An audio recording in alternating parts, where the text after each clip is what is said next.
Aujourd'hui, nous allons voir quelques conseils afin de lire de manière fluide. Parfois, tu entendras peut-être le mot de fluence. Et la fluence, ça permet de faire le lien entre la reconnaissance des mots et la compréhension. Donc avant toute chose, quand on veut lire de manière plus fluide, eh bien, on va préparer sa lecture en lisant silencieusement. Et s'il y a des mots que l'on ne connaît pas ou qui posent problème, eh bien, je peux les chercher dans le dictionnaire avant pour ne pas buter dessus et donc pour m'approprier ce mot. Quand je lis un texte, je vais adapter ma vitesse. Rien ne sert de lire extrêmement vite, ce n'est pas une compétition, prends ton temps, mais de lire très lentement, c'est pas non plus toujours efficace. Il faut trouver le bon rythme. Ensuite, lorsque l'on lit, on va articuler les mots et on va faire certaines liaisons, effectivement. Là, dans le cas de les oiseaux, le mot finit par un S et le mot suivant commence par une voyelle. Du coup, je dois faire ça, les oiseaux. Je dois faire le Z comme ça, comme des oiseaux. Après, un déterminant pluriel, et quand le mot suivant commence par une voyelle, c'est le cas aussi. Les amis, aux amis, des amis. Donc, à force de lire, ça devient un petit peu automatique aussi. Et après un adjectif numéral, quand le mot qui suit débute par une voyelle, c'est également le cas. 100 ans, on ne dit pas 100 ans. 100 ans. 100 euros. 100 euros. 3 arbres. 3 commence par un S, arbre commence par une voyelle, 3 arbres. Je vais prendre en compte aussi les groupes de mots et les unités de sens. Dans la phrase « Ma mère vient ce soir », je peux faire « Ma mère vient ce soir ». Comme ça, je sais que c'est pas « ma mère vient ». Là, je comprends bien que « ma mère », c'est le sujet, là, c'est le verbe et là, c'est le complément.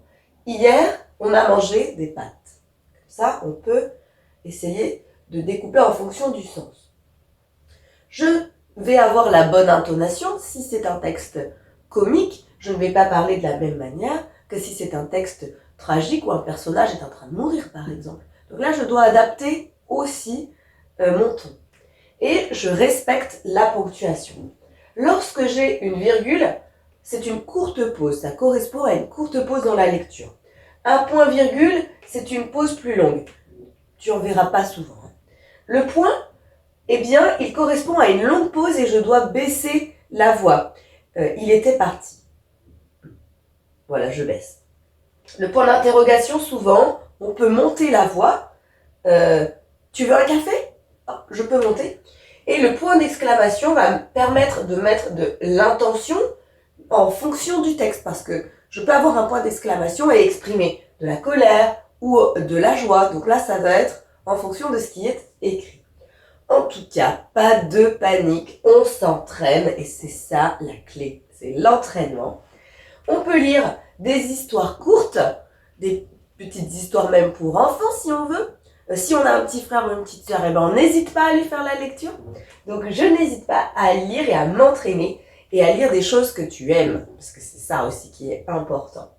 Et on peut pratiquer le théâtre, puisque le théâtre te met en situation où tu dois apprendre des textes et après tu dois les réciter. Et ça peut, pour certaines personnes aussi, être très utile. À toi de jouer. Pour terminer, je te propose un petit vrai-faux. Préparer ma lecture va m'aider. C'est vrai ou c'est faux ? C'est vrai. C'est vrai. Si on regarde les mots difficiles avant, si peut-être on va les chercher, si on fait une petite lecture silencieuse avant, évidemment que ça va t'aider. Il existe des liaisons obligatoires, c'est vrai ou c'est faux ? C'est vrai, c'est ce qu'on a vu dans le cours, hein. Des oiseaux, ou encore on avait dit 20 euros. Après, je fais une courte pause. Après ça. Ça, c'est donc un point-virgule. C'est faux, après un point-virgule, je fais une pause assez longue. Je mets de l'intention après un point d'exclamation. C'est vrai.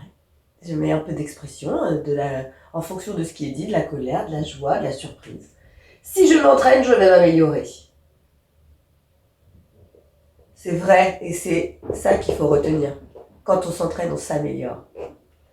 Le théâtre peut aider à lire de manière plus fluide. Alors, c'est un peu étrange dit comme ça, mais c'est vrai. Parce que, en fait, on a dit qu'on allait apprendre des textes par cœur, et donc ça pouvait aider un petit peu à lire après de manière plus fluide, mais surtout ça va agir sur la confiance en soi. Et quand on a confiance, eh bien, bizarrement, on lit aussi un petit peu mieux. Si tu trouves que tu as des difficultés dans la fluidité de lecture, eh bien, il n'y a aucun problème. Il n'y a que des solutions. On s'entraîne et normalement, ça se règle sans souci. J'espère que c'est plus clair maintenant. À bientôt. Maintenant que tu as tout compris, entraîne-toi en faisant les exercices ci-dessous.